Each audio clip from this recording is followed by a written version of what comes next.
Hi hello welcome to Disha TV sports.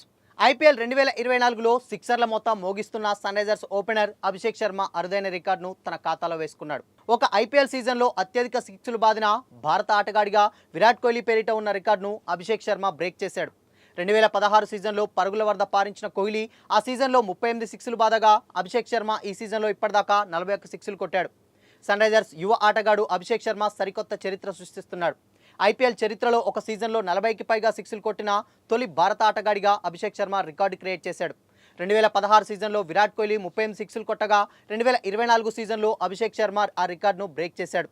Punjab కింగ్స్తో జరిగిన మ్యాచ్లో ఆ సిక్స్లు కొట్టిన అభిషేక్ ఈ సీజన్లో ఇప్పటి వరకు 41 సిక్స్లను తన ఖాతాలో వేసుకున్నాడు. పంజాబ్ కింగ్స్తో జరిగిన మ్యాచ్లో 215 పరుగుల లక్ష్యంతో బరిలోకి దిగిన సన్ రైజర్స్ తొలి బంతికే ట్రావిస్ హెడ్ డకౌట్ కాగా వెనుదిరిగాడు.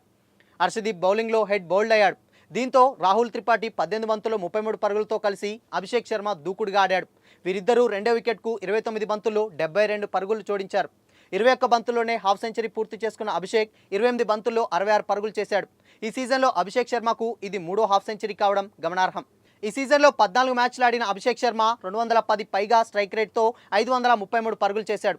మరోవైపు 14 ఇన్నింగ్స్లో 155.60 స్ట్రైక్ రేట్తో 64 పైగా యావరేజ్తో 708 పరుగులు చేసిన విరాట్ కోహ్లీ ఆరెంజ్ క్యాప్ హోల్డర్గా ఉన్నాడు.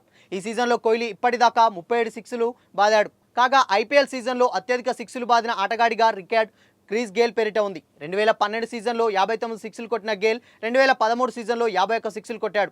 2011 సీజన్లో గేల్ 44 సిక్స్లు బాదాడు. 2019 సీజన్లో కోల్కతా ఆటగాడు రసెల్ 52 సిక్స్లు కొట్టగా 2022లో రాజస్థాన్ ఓపెనర్ జాస్ బట్లర్ 45 సిక్స్లు బాదాడు. సన్ రైజర్స్ కనీసం ఒక మ్యాచ్ లేదా గరిష్టంగా 3 మ్యాచ్లు ఆడే అవకాశం ఉంది. దీంతో ఒక ఐపీఎల్ సీజన్లో అత్యధిక సిక్స్లు కొట్టిన ఆటగాళ్ల జాబితాలో 23 ఏళ్ల అభిషేక్ శర్మ ఉన్నాడు. ఒక్క మ్యాచ్లో సత్తా చాటినా సరే 4వ స్థానానికి చేరుకునే అవకాశం ఉంది. పంజాబ్కు చెందిన అభిషేక్ శర్మ భారత స్టార్ ఆల్రౌండర్ యువరాజ్ సింగ్ శిష్యుడనే సంగతి తెలిసిందే. ఎందుకంటే గతంలో యువరాజ్ అభిషేక్ శర్మని వరల్డ్ కప్కి సిద్ధం చేస్తున్నానని యువి చెప్పుకొచ్చారు. అయితే గతంలో యువి ఆట తీరు మనందరికీ తెలిసిందే. యువరాజ్ ఎలా అయితే తన ఆట తీరుతో అందరినీ ఆకర్షించేవాడో ఇప్పుడు అదే తరహాలో అభిషేక్ శర్మ కూడా ఆడటం చూసి అందరూ గురువుకు దగ్గ శిష్యుడని చెప్పుకుంటున్నారు. మరికొందరేమో సోషల్ మీడియాలో యువి తయారు చేసిన AK-47 అని కామెంట్లు పెడుతున్నారు. అయితే యువరాజ్ ఫ్యాన్స్ మాత్రం యువి లేని లోటుని అభిషేక్ శర్మ తీరుస్తున్నాడని సంబరపడిపోతున్నారు.